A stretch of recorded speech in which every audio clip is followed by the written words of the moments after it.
Computer, first question. What is the Ferengi Alliance in Star Trek?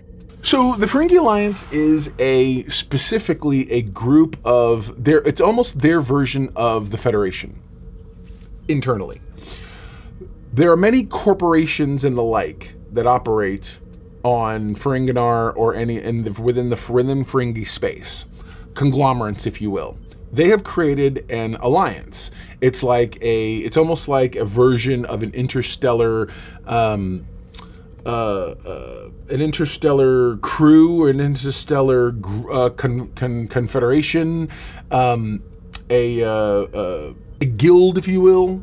And so at the end of the day, the reason they exist is, one, they enforce all the rules of acquisition that we know and love so much.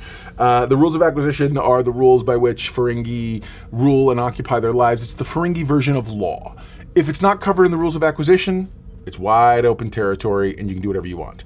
However, when it has to do with the rules of acquisition, then the Ferengi Alliance are the ones who enforce those potential situations. Also, let's say that the Klingon homeworld, the Klingon actual government, needs help or wants to do something, and it's more than one group within the Ferengi Alliance can handle, the Alliance gets involved and ultimately makes sure that it's parsed out correctly between all the different subgroups. They obviously get their cut.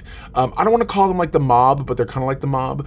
The one thing that I think it's interesting to remember is, even though for us a trade federation of sorts is not what kind of government is that? Remember, our government or world of the way we do things is the way we do things. That isn't the way necessarily other species will also do it. Their interpretations might be different. We may call it socialism, Marxism, whatever you want to call it, heck, fascism in some cases, but at the end of the day, it is on another world, that may be established as their normal, their right way of doing things. So you always have to be very open to the fact that other cultures have different viewpoints and different perspectives on things like that.